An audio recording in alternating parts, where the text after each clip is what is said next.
Messieurs, bonjour. Bonjour. Bonjour. Avec vous, nous allons parler menuiserie, façade rideau et fenêtre bois.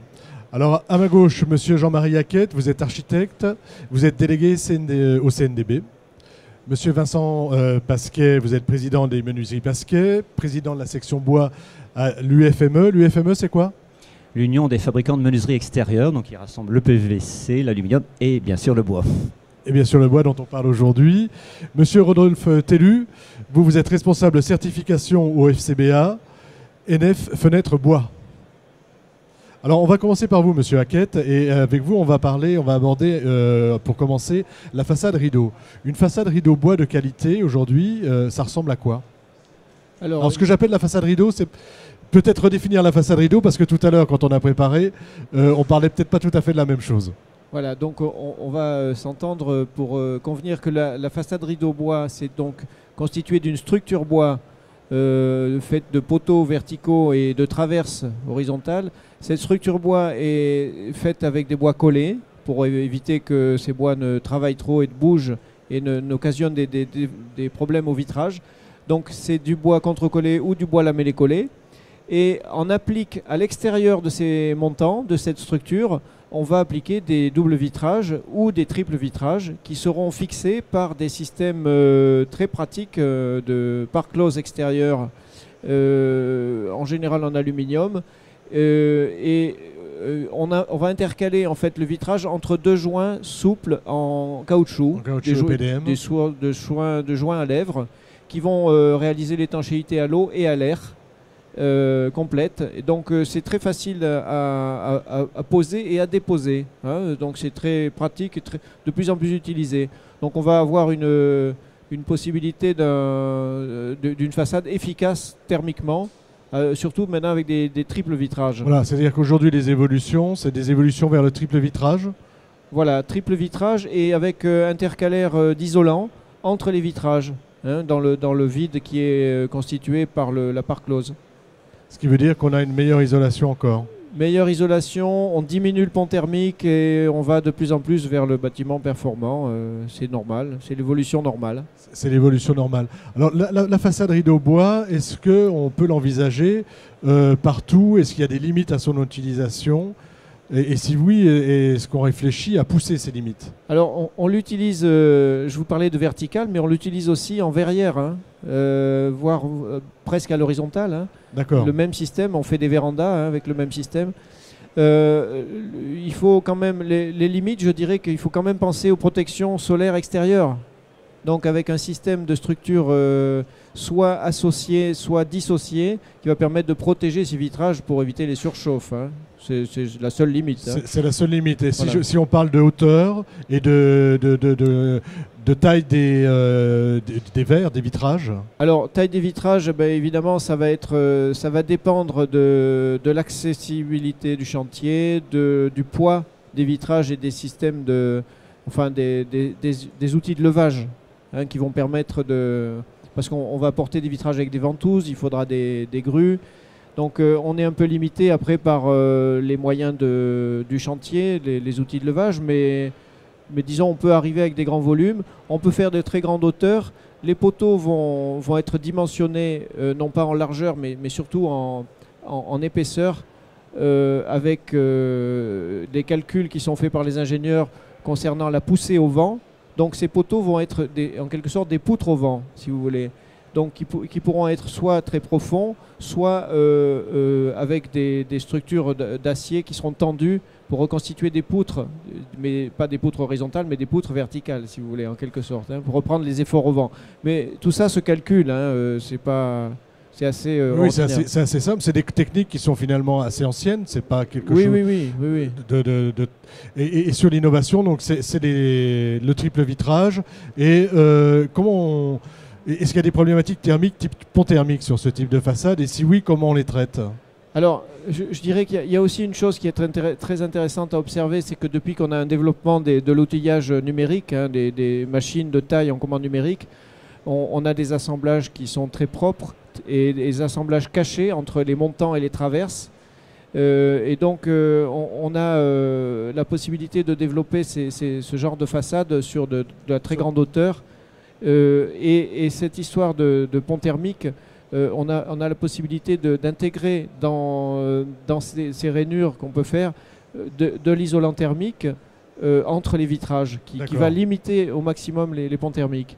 D'accord, donc on a quelque chose de très performant thermiquement. Oui, bah, on va retrouver un peu la même chose dans les menuiseries avec des traverses ou des montants, avec de l'isolant intégré dans le bois. Enfin, c'est ce qu'on va aller voir chez votre voisin.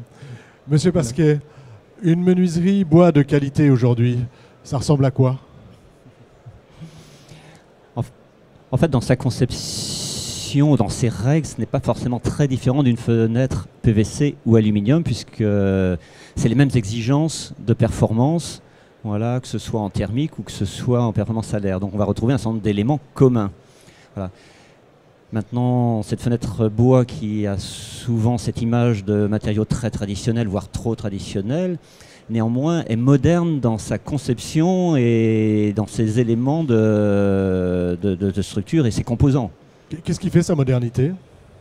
Pardon? Sa modernité? Sa modernité, oui. Alors, sa modernité, ne serait-ce que parce que, je dirais, elle a des capacités à être aussi performantes que des matériaux qui sont perçus comme étant plus modernes, comme le PVC, même si on a déjà plus de 30 ans de recul derrière, ou que l'aluminium qui a encore un petit peu plus d'âge.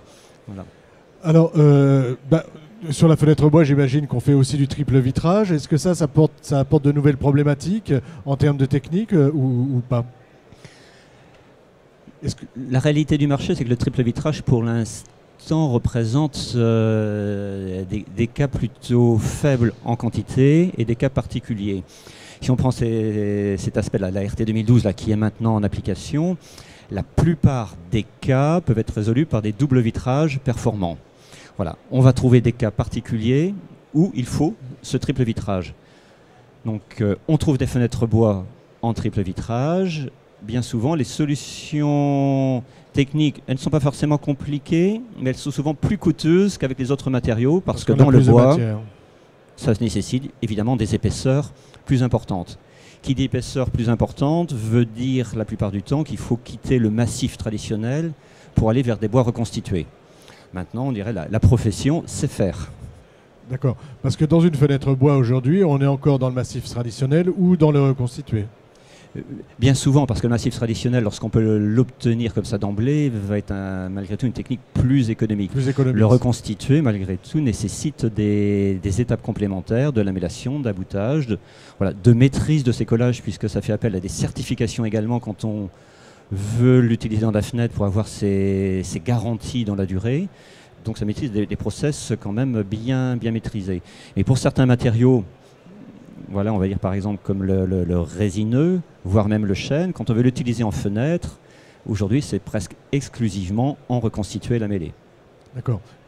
Alors, moi j'entends parler de fenêtres de temps en temps dans mon métier de journaliste bâtiment. On me parle beaucoup de clair vitrage et de montants qui ont des épaisseurs qui diminuent pour laisser passer davantage de lumière naturelle. Et on a vu avec une fenêtre qui a été développée, je ne sais plus si c'est par le FCBA, Lumitex, c'est ça, Lumivec, une fenêtre qui a développé où on a essayé d'augmenter ce clair vitrage. Est-ce que dans la fenêtre plus traditionnelle, on arrive aussi à augmenter le clair vitrage? On ne fait pas forcément en fenêtre bois la course au clair vitrage, même si on cherche à l'optimiser. Bien souvent, les sections en fait, sont définies par les systèmes de feuillure, voilà, qu'il faut pour ne serait-ce poser le vitrage. Gérer le vitrage, voilà, oui. Puis ensuite, il y a les interfaces ouvrant-dormant où on a un certain nombre de chambres, de joints à loger. Ensuite, tous les systèmes de crémone, voilà, il y a des épaisseurs minimum. Et dans ces espaces-là, on essaye d'avoir les sections les plus réduites possibles. Pour plusieurs raisons, des raisons de coût, voilà, mais aussi, bien sûr, des raisons de clair vitrage. C'en est une. C'en est une, mais finalement, quand on va chercher une fenêtre bois, c'est pas forcément ce qu'on va chercher en premier. Voilà. Il y a eu à un moment donné cette course à avoir dans une fenêtre de vantaux les parties centrales les plus fines possibles. Voilà. Il n'est pas certain que ce soit vraiment l'attente du client final, mais les fabricants se sont fait la course entre eux. Voilà, en disant, j'ai une partie centrale qui fait moins de 100 mm, c'est donc mieux que 110. Voilà. Alors après, dans cette course également à la performance thermique, c'est vrai, plus il y a de vitrage, plus on est capable de descendre le UW actuellement, parce que ce qui caractérise l'isolation des fenêtres, c'est le UF. Donc voilà, alors, pour les non-spécialistes, je vais vous demander de définir. UW, UF. Ouais. Donc le W, c'est la performance de la fenêtre dans sa globalité. Le UG, la performance du double vitrage. Voilà. Et le UF, la performance du cadre, voilà, qu'il soit en bois, en PVC ou en aluminium. Et pour l'instant, on va dire que le UG est l'élément le plus performant de l'ensemble. Donc quand on optimise le clair vitrage, on optimise en même temps la performance de la fenêtre. La performance de la fenêtre. Alors, je vais m'adresser à votre voisin maintenant et on va parler NF Fenêtre Bois. De quoi s'agit-il? Alors, NF Fenêtre Bois est la certification française des fenêtres bois et des fenêtres mixtes bois-aluminium. Donc, je vais un peu vous définir ce qu'est une certification. Allez-y. Alors, surtout, ce qui nous intéresse, c'est vraiment la certification bois. Mais allez-y, définissez-nous la certification. Et après, ce qu'elle a de particulier pour la fenêtre NF. Donc, la certification, c'est la qualification et la validation par un organisme tiers de performance d'un produit ou d'un service. En l'occurrence, sur la certification NF Fenêtre Bois, il s'agit de la qualification et de la validation en continu des performances des menuiseries bois et des menuiseries mixtes par l'organisme certificateur KFCBA. Alors, sur la certification NF Fenêtre Bois, nous prenons en compte un certain nombre et un grand nombre de caractéristiques qui sont les caractéristiques essentielles des menuiseries, donc ça commence par la conformité aux normes de conception. Oui. Nous avons la durabilité du matériau, durabilité du bois, la durabilité des finitions, les performances AEV, et ensuite on peut y rajouter, dans le cadre de la certification Acoterm, de l'option Acoterm, les performances acoustiques et les performances thermiques de la menuiserie. D'accord. Est-ce que c'est une démarche volontaire? Est-ce que c'est obligatoire? Est-ce que j'ai intérêt, en étant fabricant, à faire certifier mes fenêtres avec cette certification NF Fenêtre Bois? Alors la certification est une démarche volontaire. Elle n'a aucun caractère obligatoire. Par contre, ça représente un avantage commercial pour le fabricant, dans la mesure où la certification permet à ce fabricant de faire attester par FCBA auprès de ses clients des performances qu'il annonce. Aujourd'hui, par exemple, on a combien de fabricants qui sont passés par le biais de cette certification? Aujourd'hui, nous avons 20 fabricants qui sont certifiés. Et la production de ces 20 fabricants représente environ 21% de la production française de menuiserie bois et 61% de la production française de menuiserie mixte. D'accord. Est-ce que c'est quelque chose qui va crescendo? C'est-à-dire, est-ce que vous pensez de 20% arriver à 30-40%, ou est-ce que finalement ceux qui n'y viennent pas sont peut-être des petits fabricants, ou qu'est-ce qui fait qu'on y vient ou qu'on n'y vient pas? Alors, ce qui fait qu'on y vient, c'est généralement quand il y a une attente du marché ou quand on cherche un élément différenciateur par rapport aux concurrents. Ce qu'on constate depuis quelques années, c'est qu'il y a une forte sensibilisation des fabricants, et nous avons beaucoup de demandes d'informations sur la démarche de certification. Par contre, c'est une démarche qui reste coûteuse en termes de qualification, justement parce que dans la certification NF Fenêtre Bois, nous validons un grand nombre de critères et nous réalisons des audits tous les 6 mois dans les entreprises pour aller contrôler que l'entreprise est toujours conforme. Nous allons auditer son système qualité, nous allons réaliser des essais sur les menuiseries, nous faisons des prélèvements pour valider le maintien de la conformité de définition, et nous imposons aux entreprises d'avoir un certain nombre d'autocontrôles sur les performances AEV et sur la durabilité de leur finition. Donc c'est une démarche qui est relativement contraignante. De ce fait-là, ça représente un frein pour un grand nombre d'acteurs du marché qui sont de petits fabricants. Démarche contraignante, mais on se démarque vraiment avec cette marque. Voilà, alors c'est voyez, je l'ai dit, j'ai arrivé à dire marque, c'est certification. Alors, certification NF, fenêtre, bois. Alors, en 30 secondes, on doit terminer. 30 secondes, Monsieur Pasquet. Le marché de la fenêtre bois, il va comment aujourd'hui ? Il est à l'image sans doute du marché global qui est plutôt en baisse sensible depuis 2 ans, puisqu'on a sur le marché global, on a perdu 1 million de fenêtres en 4 ans, là, ce qui est quand même assez sensible. Et à l'intérieur de cela, je dirais la fenêtre bois a suivi cette baisse du marché. Voilà. Sur les derniers chiffres qui ressortent des études qui ont été faites sur l'année 2012, puisqu'en fait, au niveau de la profession, une étude de marché est faite toutes les 2 ans, qui permet de mesurer cette évolution. Voilà, la fenêtre bois ressort à 13% du marché, ce qui est quand même un chiffre assez faible. Assez faible. Voilà. Depuis longtemps, le PVC est devenu le matériau dominant, avec plus de 60% du marché. Là, il a un petit peu baissé ces derniers temps à 61%. Et l'aluminium a un petit peu augmenté en part relative à 23% du marché. Alors paradoxalement, la construction bois ne fait pas augmenter finalement le nombre de fenêtres bois qu'on installe. C'est vrai qu'on l'avait un petit peu espéré. Maintenant, on constate que les prescripteurs, d'une part, donc architectes, maîtres d'œuvre et 1 kilomètre d'ouvrage, ne sont pas... Voilà. Dire maison de bois ne veut pas dire forcément fenêtre bois. Donc on va retrouver autant de la fenêtre aluminium, dans certains cas malgré tout du bois aluminium, voilà, qui est certainement plus valorisant, mais un matériau, une combinaison un petit peu plus coûteuse pour le client final. Un peu plus haut de gamme. Voilà, donc il y a un saut à faire.